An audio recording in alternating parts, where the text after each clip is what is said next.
Ok, bonjour et bienvenue sur notre chaîne. Aujourd'hui dans cette vidéo, on continue avec notre cours sur les fractions. Dans cette vidéo, tu vas apprendre à calculer les fractions de la manière la plus simple possible. Donc reste jusqu'à la fin de la vidéo pour ne rien manquer. Exercice, calculer les fractions suivantes. Donc au cours de cette vidéo, nous avons 4 fractions que nous allons donc calculer. On commence donc directement à la résolution, la correction avec la première fraction qui est 5 sur 7 plus 4 sur 7.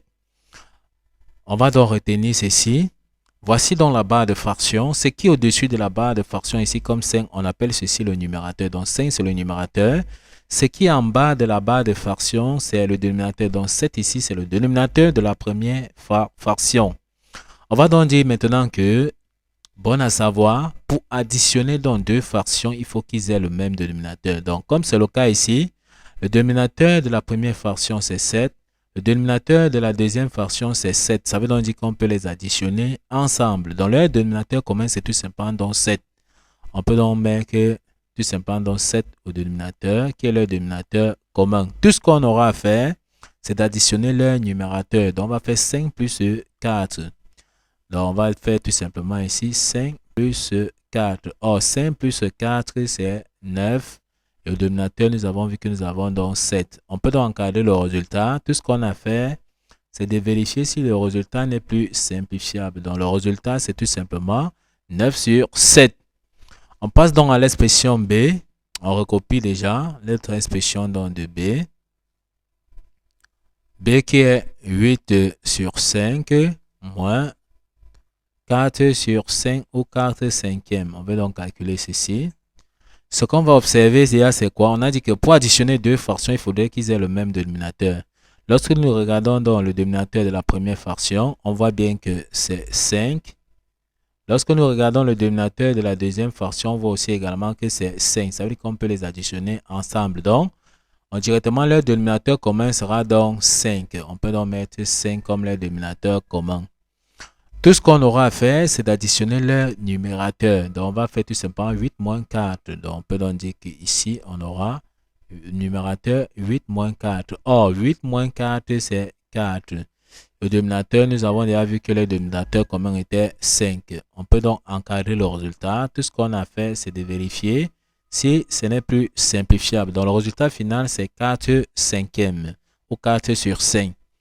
On passe donc à l'expression de B. On efface encore dans le tableau. On invite cependant ceux qui ne sont pas encore abonnés à la chaîne de s'abonner, de liker la vidéo et de partager la vidéo aux proches et amis pour les aider aussi. On passe donc rapidement à l'expression de C.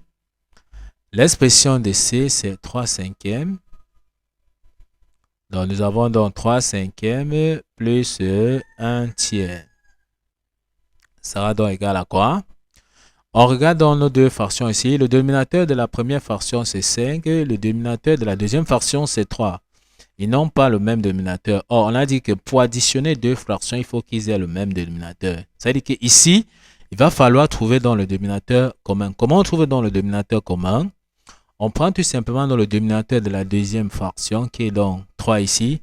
On va multiplier le dénominateur de la troisième fraction donc par 3 et son numérateur par 3. Donc, ce qu'on va faire, on va donc prendre le 3 qui est ici. On multiplie donc la première fraction, son dénominateur par 3 et son numérateur par 3. Parce qu'on sait bien que le 3 et le 3 peut se simplifier. On va encore rester avec 3 sur 5. On vient donc sur la deuxième fraction. On prend cette fois-ci le dénominateur de la première fraction ici qui est donc 5. On multiplie aussi le dénominateur de la deuxième fraction par 5 et son numérateur par 5.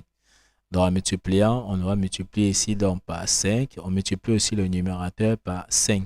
Parce que le 5 et le 5 peuvent se simplifier. On va rester encore avec 1 sur 3. On multiplie le numérateur et le dénominateur par un même nombre. La fraction ne change pas, comme c'est le cas ici.